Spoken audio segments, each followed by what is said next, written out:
आज हम एक बहुत ही दिलचस्प फिल्म और उसके बनने की कहानी पर बात करने वाले हैं। हाँ। हमारे पास हुमा कुरैशी, निर्देशक विकास रंजन मिश्रा और निर्माता शिलादित्य बोरा के साथ हुए एक हालिया इंटरव्यू के कुछ जरूरी अंश हैं। और ये उनकी आने वाली फिल्म बयान के बारे में काफी कुछ बताते हैं। बिल्कुल। ये फिल्म इसलिए भी चर्चा में है क्योंकि इसका वर्ल्ड प्रीमियर हो रहा है टोरंटो इंटरनेशनल फिल्म फेस्टिवल में, टिफ जिसे कहते हैं। हाँ, टिफ में। ये बड़ी बात है। तो आज हमारा मकसद है कि इन इंटरव्यूज के जरिए इस फिल्म की कहानी, इसके पीछे की सोच, जो चुनौतियां आई और कलाकारों ने क्या सोचा, उसे थोड़ा गहराई से समझे। चलिए शुरू करते हैं। बिल्कुल। तो सबसे पहले ये बयान फिल्म है क्या, मतलब किस बारे में है? हाँ बताएं। ये एक प्रोसीजरल थ्रिलर है। कहानी सेट है राजस्थान में। अच्छा, राजस्थान। हाँ, कहानी एक पंथ मतलब एक कल्ट लीडर के आसपास घूमती है। उस पर यौन शोषण के गंभीर आरोप है। और हुमा कुरैशी इसमें पुलिस अफसर बनी है, रूही। वो इन आरोपों की जांच करते हैं। प्रोसीजरल थ्रिलर यानी जांच की प्रक्रिया पर ज्यादा जोर होगा। एग्जैक्टली। मतलब कैसे जांच आगे बढ़ती है, क्या मुश्किलें आती हैं। सुनने में तो काफी गंभीर और कॉम्प्लेक्स विषय लग रहा है। हाँ, है भी। कहानी इस पर फोकस करती है कि कैसे ये अफसर रूही एक बहुत जरूरी गवाह को सामने लाने की कोशिश करती है। लेकिन रास्ता आसान नहीं है। कई मुश्किलें हैं, जैसे कल्ट के जो अंधभक्त हैं वो एकदम चुप हैं। अच्छा। फिर सिस्टम के अंदर ही भ्रष्टाचार है, पावर प्ले है और जायब है जेंडर बायस, लैंगिक भेदभाव। ये सब मिलकर उसका काम बहुत मुश्किल बना देते हैं। ये तो वाकई चुनौतीपूर्ण लगता है। और मैंने सुना है इसकी स्क्रिप्ट की जो डेवलपमेंट जर्नी है वो भी काफी इंटरेस्टिंग है। बहुत दिलचस्प। इसकी स्क्रिप्ट डेवलप हुई थी लॉस एंजलिस में। लॉस एंजलिस में? हाँ, फिल्म इंडिपेंडेंट का एक प्रोग्राम है, ग्लोबल मीडिया मेकर्स, वहां इसे डेवलप किया गया। ओह, ये तो बड़ा नाम है। हाँ, ये काफी प्रेस्टिजियस प्रोग्राम है। दुनिया भर के फिल्म मेकर्स को हॉलीवुड के मेंटर्स के साथ काम करने का मौका मिलता है। अच्छा। और यहाँ पता है मेंटर कौन थे? कौन? क्रेग मेजिन, जिन्होंने चेरनोबिल और द लास्ट ऑफ अस बनाई है। क्या बात है, क्रेग मेजिन, ये तो बहुत ही बड़ी बात है। हाँ। चेरनोबिल का लेखन तो कमाल था। तो क्या उनकी मेंटरशिप का कुछ खास असर पड़ा स्क्रिप्ट पर? विकास बताते हैं कि उनके साथ काम करने का अनुभव बहुत अच्छा रहा। उस स्क्रिप्ट पर और भी लोगों से सलाह मिली, जैसे जेफ स्टॉकविल और रूथ एटकिंसन। और बात यहीं खत्म नहीं होती। इस प्रोजेक्ट को एक और बड़ा सपोर्ट मिला। वो क्या? International film festival of Rotterdam का हुबरबाल्स फंड। ओह, हुबरबाल्स फंड, ये तो इंडिपेंडेंट सिनेमा के लिए बहुत मायने रखता है। बिल्कुल। ये फंड दुनिया भर में बोल्ड सिनेमा को सपोर्ट करता है, तो इसका मिलना ही फिल्म के कंटेंट की मजबूती दिखाता है। सही। और टिफ के बाद ये film Busan international film festival में भी जा रही है। बुसान भी? वाह, मतलब इंटरनेशनल लेवल पर अच्छी पहचान मिल रही है। हाँ बिल्कुल, इसकी इंटरनेशनल अपील साफ दिख रही है। ये तो जबरदस्त है फिल्म के लिए। अब जरा निर्देशक पर आते हैं, विकास मिश्रा। ये उनकी दूसरी फीचर फिल्म है ना? पहली चौरंगा थी 2014 में। हाँ, 2014 में। इतना लंबा गैप क्यों, मतलब लगभग 10 साल? हाँ, ये सवाल उनसे पूछा भी गया इंटरव्यू में, तो उन्होंने बताया कि बयान पर काम तो उन्होंने 2017 में ही शुरू कर दिया था। अच्छा, 2017 में? हाँ, और 2018 से वो लगातार इसे पिच कर रहे थे, मतलब प्रोड्यूसर्स को, स्टूडियोज को कहानी सुना रहे थे फंडिंग के लिए। फिर बीच में कोविड आ गया, तो जाहिर है सब कुछ थम गया, चीजें और धीमी हो गई। हाँ, कोविड ने तो बहुत कुछ बदला। लेकिन विकास का मानना है कि जिस तरह की फिल्में वो बनाना चाहते हैं उनमें वक्त लगता है। अच्छा। हाँ, उन्होंने कहा कि ये प्रोसेस आसान होना भी नहीं चाहिए। वो इस स्ट्रगल को, इस संघर्ष को जरूरी मानते हैं। ये थोड़ी अलग सोच है आजकल की फास्ट पेस्ड दुनिया में। बिल्कुल, वो इस मेहनत को महत्व देते हैं। और उन्होंने चौरंगा के एक्सपीरियंस से एक और बात सीखी थी। क्या? कि फिल्म का दर्शकों तक पहुंचना कितना जरूरी है, मतलब वाइडर रीच। वो बताते हैं कि चौरंगा, जो उन्हीं के इलाके की कहानी थी, वो उनके अपने छोटे से होम टाउन झारखंड में वहां रिलीज ही नहीं हो पाई थी। अरे, ये तो बड़ी अजीब बात है। हाँ, उनके घर वालों को फिल्म देखने के लिए 100 किलोमीटर दूर बस से जाना पड़ा था। Oh my God. तो इसीलिए उनकी ये दिली इच्छा है कि बयान उनके होम टाउन में जरूर रिलीज हो। टिफ जाना अच्छा है, लेकिन असली खुशी तब होगी जब उनके शहर के लोग फिल्म देख पाएंगे। ये बात तो दिल को छूती है। ये उनके लिए फिल्म मेकिंग के मायने दिखाता है। बिल्कुल। तो इस कहानी की प्रेरणा कहाँ से मिली? क्या ये किसी सच्ची घटना पर आधारित है? हाँ, और इसकी प्रेरणा थोड़ी कह सकते हैं डिस्टर्बिंग है। अच्छा। विकास एक असल घटना से बहुत ज्यादा प्रभावित हुए थे, बल्कि विचलित हुए थे। उन्होंने कहीं पढ़ा या देखा कि कुछ महिलाएं सड़क पर प्रदर्शन कर रही थीं। एक बलात्कारी को जो सजा मिली थी उसके खिलाफ। क्या महिलाएं ही बलात्कारी के पक्ष में प्रदर्शन कर रही थीं? हाँ। ये तो समझ से परे है, खासकर आज के जमाने में जब हम विमेन एम्पावरमेंट की इतनी बात करते हैं। बिल्कुल। विकास को भी यही बात समझ नहीं आई और इसी घटना ने उन्हें सोचने पर मजबूर किया। उनका मकसद सिर्फ उस एक बुरे आदमी को या उस एक घटना को दिखाना नहीं था। अच्छा। वो उस पूरे सामाजिक, राजनीतिक, आर्थिक माहौल को एक्सप्लोर करना चाहते थे जिसमें ऐसे लोग पनपते हैं, पावरफुल बनते हैं और जो विक्टिम्स या सर्वाइवर्स होते हैं उन्हें चुप रहने पर मजबूर कर दिया जाता है। समझ गई, मतलब उस सिस्टम को देखना चाहते थे। हाँ, और अपनी शुरुआती रिसर्च में उन्हें एक और बहुत चौंकाने वाली दुखद बात पता चली। क्या? कि कई मामलों में जब लड़कियों ने हिम्मत करके अपने पेरेंट्स को बताया कि उनके साथ कुछ गलत हुआ है, यौन शोषण या दुर्व्यवहार, तो पेरेंट्स ने अपनी बेटियों पर यकीन करने के बजाय उन पावरफुल लोगों का साथ दिया या मामले को दबा दिया, इग्नोर कर दिया। ओह, ये तो बहुत ही भयानक है। हाँ, तो विकास की दिलचस्पी इसी कॉम्प्लेक्स सोशल रियलिटी को समझने और दिखाने में ज्यादा थी। ये तो समाज की एक बहुत ही असहज करने वाली तस्वीर है। अब जरा प्रोड्यूसर के नजरिए से देखते हैं, शिलादित्य बोरा, उनके लिए सफर कैसा रहा? उनके लिए भी ये किसी रोलर कोस्टर राइड से कम नहीं था। अच्छा। विकास ने उन्हें ये कहानी पहली बार 2017 में सुनाई थी। शिलादित्य को कहानी बहुत पसंद आई, लेकिन उन्हें लगा कि यार ये उनके बजट से काफी बड़ी फिल्म है। वो और विकास दोनों इंडिपेंडेंट सिनेमा से आते हैं जहां बजट अक्सर कम होते हैं। हाँ, ये तो है। तो उन्हें लगा कि इस कहानी के साथ जस्टिस करने के लिए किसी बड़े प्रोड्यूसर या स्टूडियो की जरूरत होगी। विकास ने कोशिश भी की किसी और प्रोडक्शन हाउस के साथ, स्क्रिप्ट लैब्स में भी गई, लेकिन बात बनी नहीं। तो फिर शिलादित्य दोबारा कैसे जुड़े? 2022 में एक दिन अचानक विकास ने शिलादित्य को फोन किया, पूछा कि क्या वो अब भी बयान बनाना चाहेंगे। अच्छा। शिलादित्य तुरंत तैयार हो गए। उन्होंने फटाफट एक इन्वेस्टर के साथ मीटिंग भी सेट कर ली। मीटिंग बहुत अच्छी हुई, लगा कि बस अब फिल्म बन जाएगी। लेकिन किस्मत, वो इन्वेस्टर भी पीछे हट गया। अरे यार, इतनी उम्मीद के बाद फिर से? ये तो बहुत मुश्किल होता होगा। बहुत ज्यादा। इसके बाद लगभग 1.5 साल का एक ऐसा दौर आया जिसे शिलादित्य भयानक कहते हैं। वो कहते हैं कि वो लगभग रोज किसी ना किसी स्टूडियो, प्लेटफॉर्म या फाइनेंसर को फिल्म पिच कर रहे थे और लगातार रिजेक्शन। रोज? हाँ, दिन में 3-3, 4-4 मीटिंग्स और नतीजा वही ना। इतने रिजेक्शन के बाद तो किसी का भी हौसला टूट सकता है। बिल्कुल।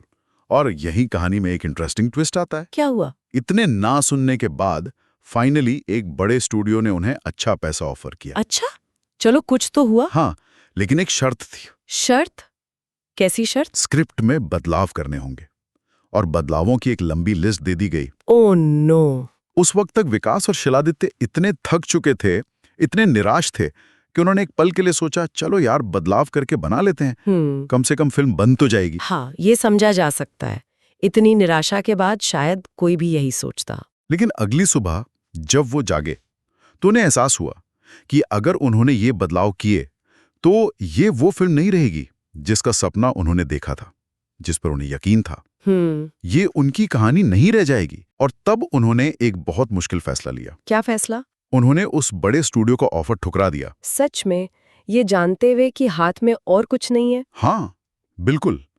उन्होंने तय किया कि वो अपनी आर्टिस्टिक इंटेग्रिटी से समझौता नहीं करेंगे। वे वही फिल्म बनाएंगे जो वो बनाना चाहते थे, भले ही इसके लिए उन्हें इंडिपेंडेंटली छोटे स्केल पर बनाना पड़े। उन्होंने फिर से बजट बनाया, प्लान बनाया कि इंडिपेंडेंटली कैसे बनेगी, और एक तरह से जीरो से शुरू किया। वाह, ये बहुत हिम्मत का काम है। मतलब अपनी क्रिएटिव विजन पर इतना टिके रहना, खासकर जब एक आसान रास्ता सामने हो। बिल्कुल। तो फिर इस मुश्किल सफर में उमा कुरैशी कैसे शामिल हुई? इतने उतार चढ़ाव के बाद एक बड़ा नाम का जुड़ना, ये तो बड़ी बात रही होगी। हाँ, हुमा का जुड़ना इस प्रोजेक्ट के लिए एक टर्निंग पॉइंट था, कह सकते हैं। कैसे हुआ ये? विकास बताते हैं कि उन्होंने हुमा को बस एक सीधा सा टेक्स्ट मैसेज भेजा था। बस एक टेक्स्ट? हाँ, वो दोनों 2019 में लॉस एंजलिस में मिले थे, एक कॉमन दोस्त के जरिए। अच्छा। और विकास को खुद हैरानी हुई कि इतने साल बाद भी हुमा को ना सिर्फ वो याद थे, बल्कि उन्हें कहानी की एक लाइन भी याद थी। अरे वाह, ये तो कमाल है। हाँ, हुमा ने कहा कि वो स्क्रिप्ट पढ़ना चाहेंगी। मतलब वो मुलाकात कहीं ना कहीं एक छाप छोड़ गई थी। बिल्कुल। फिर जब हुमा विकास और शिलादित्य से मिली तो वो उन दोनों के पैशन, उनके जिद, कहानी को लेकर उनके विजन से बहुत इंप्रेस हुई। हुमा ने इंटरव्यू में बताया कि उन्होंने काफी टाइम से कोई ऐसी पूरी तरह से इंडिपेंडेंट फिल्म नहीं की थी जिसके पीछे कोई बड़ा स्टूडियो या ओटीटी का सपोर्ट ना हो। अच्छा। लेकिन उन्हें स्क्रिप्ट इतनी अच्छी लगी, इतनी खास लगी कि वो मना नहीं कर पाई। तो उन्होंने इसे एक रिस्क की तरह देखा। हाँ, उन्होंने इसे एक क्रिएटिव चांस कहा, मतलब एक रचनात्मक मौका। उनका मानना था कि जब आप सेफ जोन में बहुत काम कर रहे हो तो कभी-कभी आपको किसी ऐसी चीज पर दांव लगाना चाहिए जो आपको अंदर से लगे कि ये कुछ स्पेशल बन सकती है। सही बात है। उन्हें पता था कि इसमें वो स्टूडियो वाली सेफ्टी नेट नहीं है, फंडिंग की अनिश्चितता है, लेकिन विकास और शिलादित्य का वो पागलपन, वो जुनून देखकर वो इंस्पायर हुई। उन्होंने सोचा ज्यादा से ज्यादा क्या होगा, शायद एक खराब फिल्म बनेगी जिसे कोई नहीं देखेगा, लेकिन उन्होंने इस सफर का हिस्सा बनने का फैसला किया। वो मानती हैं कि फिल्में लोगों की वजह से बनती हैं। और दिलचस्प बात ये भी है, जैसा आपने बताया, कि हुमा सिर्फ एक्ट्रेस ही नहीं है, वो इसकी एग्जीक्यूटिव प्रोड्यूसर भी है। हाँ, ये थोड़ा अनयूजुअल है ना? हाँ, हमारे यहाँ। हाँ, इंडिया में ये उतना कॉमन नहीं है, खासकर मेन स्ट्रीम के बड़े स्टार्स के लिए। हुमा का मानना है कि कभी-कभी एक्टर्स को इस तरह आगे आना पड़ता है, अपना नाम, अपना सपोर्ट देना पड़ता है, ताकि अच्छी, जरूरी कहानियां बन सकें, उन्हें जमीन पर उतारा जा सके। अच्छा। वो कहती हैं कि वेस्ट में ये ज्यादा नॉर्मल है, लेकिन इंडिया में शायद एक्टर्स को लगता है कि इससे उनकी स्टार वैल्यू या कमर्शियल अपील पर असर पड़ेगा। लेकिन हुमा इसे अलग तरह से देखती है। बिल्कुल। उनका कहना है कि आज का दौर बहुत इंटरेस्टिंग है। अच्छा कंटेंट किसी एक जॉनरा या टाइप तक लिमिटेड नहीं है। ऑडियंस भी अब हर तरह की कहानियां देखना चाहती है। हाँ, ये तो है। वो इस बात से खुश हैं कि जिस महीने उनकी ये आर्ट हाउस स्टाइल फिल्म बयान टिफ जारी है, उसी दौरान उनकी एक बड़ी कमर्शियल फिल्म जॉली LLB 3 भी रिलीज हो रही है। ओ हाँ। और अगले महीने उनकी पॉपुलर वेब सीरीज महारानी का नया सीजन आएगा। वाह, मतलब कमाल की रेंज है। हाँ, ये उनकी रेंज और उनकी चॉइस को दिखाता है। और उन्होंने एक बहुत पावरफुल बात कही क्या? कि मैं किसी हीरो की यात्रा में महज एक सहायक वस्तु नहीं हूं। वाह, ये लाइन तो बहुत कुछ कहती है आज के बदलते सिनेमा के बारे में और फीमेल कैरेक्टर्स के बारे में। बिल्कुल, ये एक बड़ी टिप्पणी है। अब जरा उनके किरदार रूही पर आते हैं। उन्होंने कहा कि ये किरदार निभाना उनके लिए रोमांचक था। ऐसा क्यों? हुमा कहती हैं कि उन्हें रूही का किरदार इसलिए पसंद आया क्योंकि इसमें वल्नरेबिलिटी भी है, मतलब कोमलता, कमजोरी के पल भी हैं और साथ ही जबरदस्त ताकत भी है। मतलब लेयर्ड कैरेक्टर है। हाँ, बहुत सूक्ष्म परतें हैं, न्यूआंस्ड है। ये कोई टिपिकल फिल्मी टाइप की सुपर कॉप नहीं है जो सिर्फ एक्शन कर रही है। अच्छा। रूही अपनी पर्सनल लाइफ में भी स्ट्रगल कर रही है और साथ ही उसे उस सिस्टेमिक पेट्रियार्की से भी लड़ना पड़ रहा है। Systemic patriarchy? मतलब व्यवस्थागत पितृसत्ता। हाँ, जो हमारे सिस्टम में, हमारे समाज में गहराई तक जमी हुई है। इसका मतलब थोड़ा और समझाएंगे? मतलब समाज और संस्थानों के वो तौर तरीके, वो नियम, वो सोच जो जाने अनजाने पुरुषों को ज्यादा पावर, मौके और इम्पोर्टेंस देते हैं और महिलाओं को कम आंकते हैं या उनके रास्ते में रुकावटें डालते हैं। समझ गई। तो रूही को सिर्फ केस नहीं सुलझाना है, उसे इस पूरे सिस्टम से भी टकराना है। हुमा को ये कॉम्प्लेक्सिटी निभाने में मजा आया। फिल्म का विषय, जैसे हमने पहले कहा, काफी सेंसिटिव है। यौन शोषण, कल्ट, इस तरह के विषय को संभालना भी एक चुनौती होती होगी। टीम ने इसे कैसे अप्रोच किया? हाँ, ये बहुत जरूरी सवाल है और हुमा ने इस पर जोर दिया। कहा कि पूरी टीम इस बात को लेकर बहुत कॉन्शियस थी, बहुत सजग थी। वो सिचुएशन की ग्रेविटी, जो संघर्ष है, जो प्रॉब्लम की जड़ है, उसे दिखाना चाहते थे, लेकिन उनका मकसद इसे किसी की दुख भरी कहानी, विक्टिम स्टोरी या सॉब स्टोरी बनाना नहीं था। अच्छा। या जिसे कभी-कभी पॉवर्टी पॉर्न कहते हैं, पैसा भी नहीं। पॉवर्टी पॉर्न मतलब गरीबी या दुख का सनसनीखेज चित्रण? हाँ, मतलब किसी भी लाचारी या दुख को ऐसे दिखाना कि सिर्फ दया आए या शॉक वैल्यू क्रिएट हो, लेकिन मुद्दे की गहराई या इंसान की गरिमा पीछे छोड़ जाए। टीम इससे बचना चाहती थी। उनका मकसद कंट्रोवर्शियल या सेंसेशनल होना नहीं था, बल्कि एक इंगेजिंग, एक आकर्षक कहानी कहना था। अच्छा। हुमा कहती हैं कि अगर फिल्म देखकर किसी के बर्ताव में या सोच में कोई पॉजिटिव बदलाव आता है तो ये बहुत अच्छी बात है, लेकिन उनका इरादा किसी को ठेस पहुंचाना या किसी मुद्दे को बेवजह भड़काना बिल्कुल नहीं था। ये जरूरी बैलेंस है। बिल्कुल। विकास मिश्रा भी यही बात दोहराते हैं कि उनका लक्ष्य किसी एक बुरे इंसान पर या किसी एक इलाके पर उंगली उठाना नहीं था।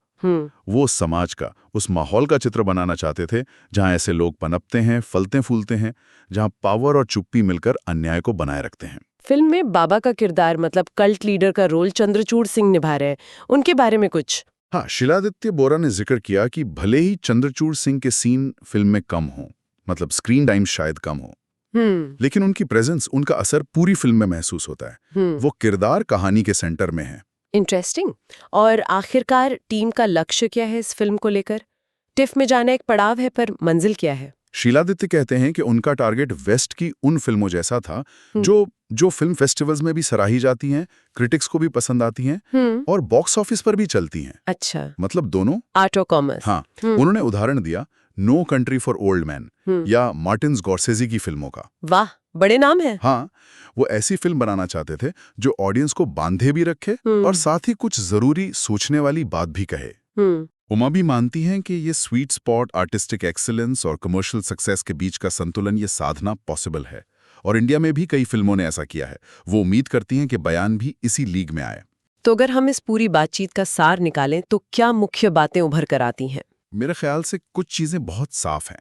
पहली, बयान एक पैशन प्रोजेक्ट है, जुनून से भरा हुआ, जो एक डिस्टर्बिंग रियलिटी से इंस्पायर्ड है और जिसे बनाने में टीम ने बहुत ज्यादा चुनौतियां झेली। हाँ, वो फंडिंग वाली कहानी तो कमाल थी। बिल्कुल।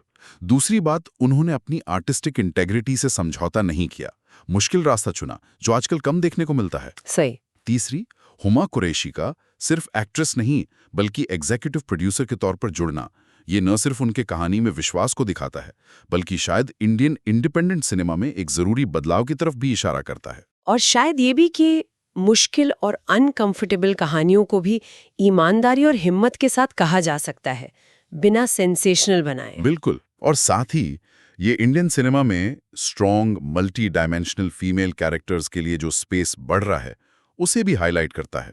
हुमा की वो बात, मैं किसी हीरो की यात्रा में महज एक सहायक वस्तु नहीं हूं, ये आज की जरूरत और बदलते वक्त का आईना है। हाँ। ये फिल्म समाज की चुप्पी, सिस्टम में बैठी पेट्रियार्की और सच कहने की हिम्मत जैसे कई गहरे मुद्दों को छूती है। तो ये थी फिल्म बयां और उसके पीछे की कहानी, किरदारों, चुनौतियों और महत्वाकांक्षाओं पर हमारी आज की गहरी पड़ताल, जो हुमा कुरैशी, विकास मिश्रा और शीलादित्य बोरा के साथ हुए इंटरव्यू के अंशों पर आधारित थी। और जैसा कि हम हमेशा करते हैं, श्रोताओं के लिए अंत में सोचने को एक सवाल छोड़ जाते हैं जो इस फिल्म की थीम से ही जुड़ा है। क्या सवाल है वो? जब समाज ही सच को देखने से इनकार करने लगे, जब कलेक्टिव साइलेंस, सामूहिक चुप्पी सच पर पर्दा डालने लगे, तो एक अकेले इंसान की गवाही, उसके बयान की ताकत क्या होती है? गहरा सवाल है। और अगर हम खुद ऐसी सिचुएशन में हों तो हम क्या चुनेंगे, चुप्पी या आवाज?